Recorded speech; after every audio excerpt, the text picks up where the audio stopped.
So Minas Ithil is something completely new in Shadow of War in that we've got this full-scale human city where we begin the game and the story fighting this epic siege. When we open the game, the city is under siege by the Witch King and Sauron's forces. So there's all kinds of turmoil happening.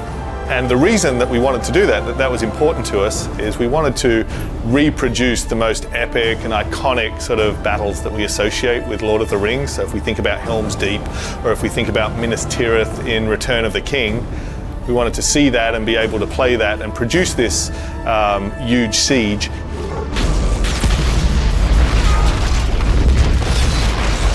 In Shadow of Mordor, we had two fairly organic geographical locations, and what we wanted to do here, thus the title Shadow of War, is go outside of Mordor and really show a human city and do a city nonetheless, and just expand the world in multiple axes. And the other thing we wanted to do this time is to actually take the player beyond Mordor, actually have Talion fight alongside human characters, Gondorian armies, and really remind people what it is that they're actually fighting for, what they're fighting to preserve of this human civilization and the free peoples against the forces of darkness.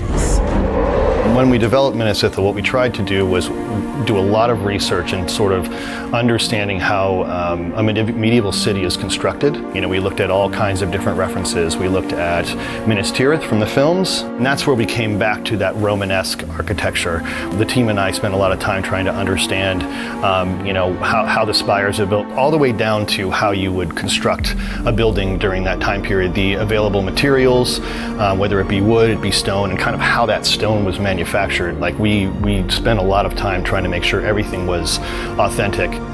We worked with a fellow named Ted Nasmith, who is an illustrator, but he's also an architect.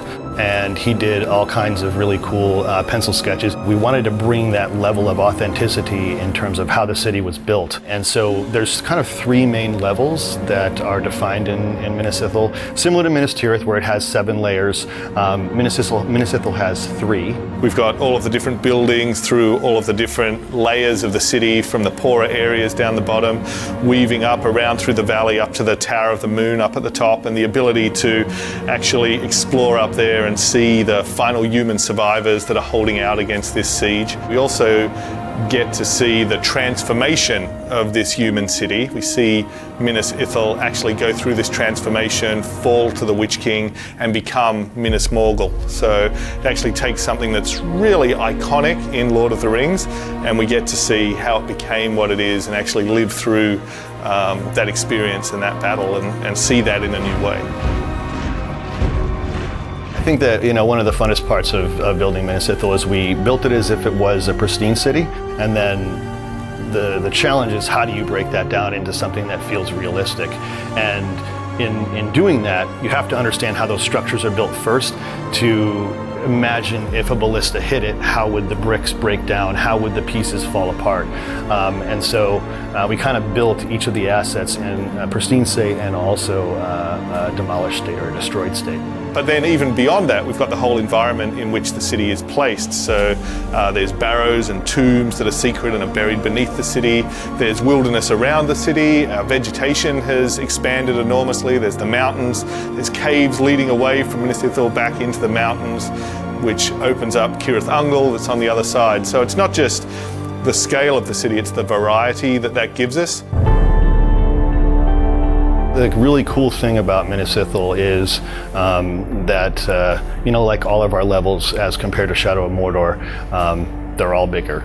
They're at least 1.5 to 2 times the size of the original levels in Shadow of Mordor. And that really, I think, speaks a lot to what we were trying to accomplish. And then, of course, what becomes really important is that our movement and traversal has been upgraded to go with this massively larger and more complex and more detailed environment. So we can now use the powers of the Wraith to sprint around and move faster. We can double jump from rooftop to rooftop. Our climbing has accelerated, so we can go straight up the sides of these massive buildings and towers and just bring a whole new level of mobility into the gameplay as well. One of the cool things about developing Shadow of War is we were purely focused on the current generation of hardware. So when development started on Shadow of War, we kind of rewrote a lot of the graphic side of the engine. So we have a brand new terrain system that allows for a lot more flexibility in how we do blends. Basically what it comes down to is we can get a lot more detail. The entire city is free for you to go wherever you want at any time. Like, it's a completely open world in that area. So you can go down and hunt down orc commanders in their strongholds and their camps that they've set up in the city. You can explore and look for different collectibles. You can go into the barrows and replay events from Celebrimbor's past. You can play the story missions and work together with the Gondorian army and reveal those. There's a big theatre in the city that the orcs have taken over and turned into this colossal fighting pit where they're having gladiatorial battles and missions take place in there. The goal was to have that big epic moment in the beginning of the game, and it speaks again to the level of epicness and scale that we're pushing across the entire game. There's just a huge amount of story elements and exploration and gameplay and nemesis enemies, so that no one's ever going to have the same experience anytime they're wandering around and exploring it either.